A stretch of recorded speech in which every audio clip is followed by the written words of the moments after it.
Hey folks, it's Chad from the Bearded Hops Podcast. I'm here to do another quick review today, and I think this one is a little bit special, somewhat different than what I'd normally do. I'm going to talk about sample, review, taste, sniff, Toppling Goliath Pseudo Sue. Now this is a hoppy pale ale, classified as an American pale ale, that over the years has been put on the same level as Three Floyd Zombie Dust, which we just did a podcast review of the other night. Fresh off of that, I wanted to jump into tasting this particular pale ale. The thing that's interesting about the cans, and I say cans because I actually have two cans of Pseudo Sue here. For a few years now, Toppling Goliath, which is based in Decorah, Iowa, has been canning Pseudo Sue in Lakeland, Florida through Brew Hub. Brew Hub does a bunch of other brews for different breweries. One I know for sure that they have done, I'm not sure if they're still doing it, is Cigar City's High Life. I'll get into the beer here in just a second. Toppling Goliath company was founded in 2009 by Clark and Barb Louie. They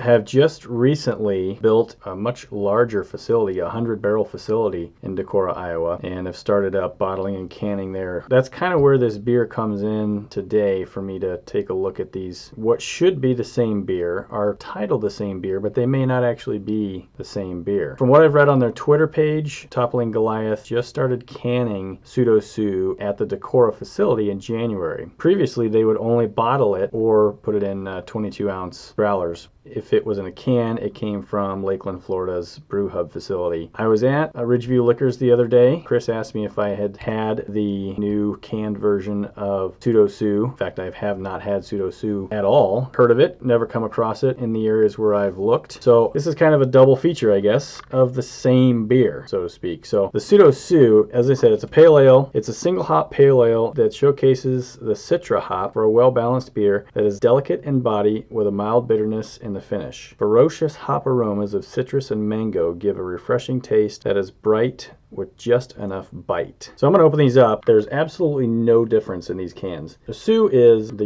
Tyrannosaurus Rex that's over at the Chicago Field Museum, and it says on the can here, brewing up history with the Field Museum of Chicago. Cans are identical. The only difference, so right there, this is a can that is Lakeland, Florida. This can, identical can, Decorah, Iowa, which is right there. That's the only difference in the can to actually differentiate now where the brew actually came from. So I'm going to open both of these. I'm going to pour them into two separate pint glasses.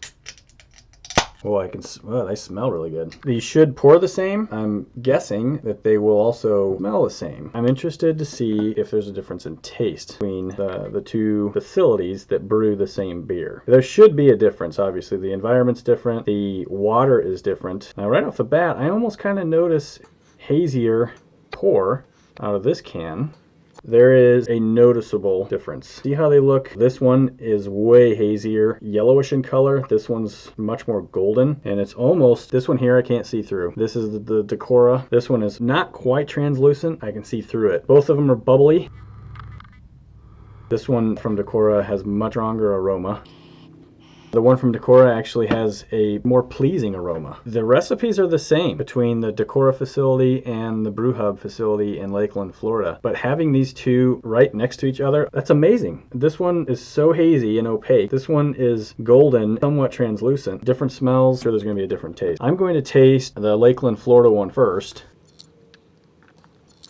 It's good. It's citrusy. It's not bitter. 50 IBUs and 5.8% ABV. I don't show a difference anywhere on the web between Florida and Iowa as far as the numbers are concerned. But now I'm going to try the one from Decorah, and it smells so much better. Oh, that's way better. Wow. Citrusy, it's grapefruity. It's not hoppy. It's hoppy, but not too hoppy. It's not bitter. Those characteristics are the same. This one just has a much, much stronger flavor profile. It is hoppier. It is way fruitier, juicier, but I feel like the scale between the two, you're going to get the same bitterness balance between the two because whatever they're using to brew down in Florida, it has the same balance, just a different taste. Lakeland, I don't get much of a grapefruit taste really at all from that beer. It's just a citrusy flavor. It's not juicy.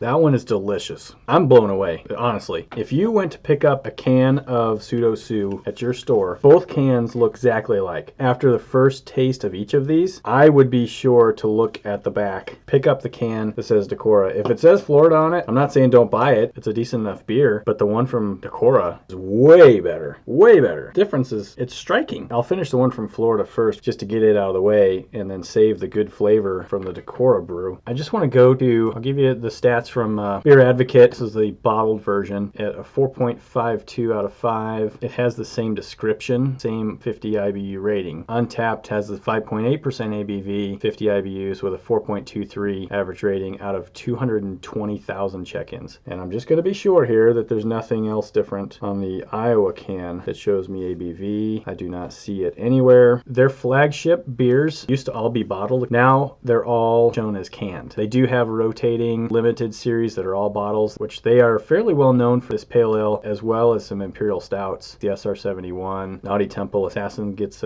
mentioned quite a bit. This is an excellent beer from Decorah. This is an okay beer from Florida. I'm gonna figure out how to check these in on Untapped if there's any way possible to find the Florida version versus the Iowa version. This was enlightening. I'm really impressed with the one from Decorah. As far as IPAs go, APAs go, pale ales, I'm not that guy that goes and grabs a pale ale or IPA on a regular basis. But when I drink a good one, I know a good one, and I rate them very well. This one from Decorah is going to be a 4+. Fantastic flavor. Very well balanced. Just the right amount of balance between bitterness, hoppiness, and citrus flavor to give it a good balance. The Florida one, I would probably buy it again. Probably going to be around a 3. So there's huge difference in ratings for me between these two beers. If you like this quick review, check out our regular podcast. We are at beardedhops.com. The best way to find us is at beardedhops.com/find us. We're on all the social media sites. Our podcasts are on all of the podcast service sites. We're also on YouTube, so check us out there. We put our podcast on video. Go find this one from Decorah. Get the Decorah can. It's really good. Until next time, everybody, cheers. Yummy.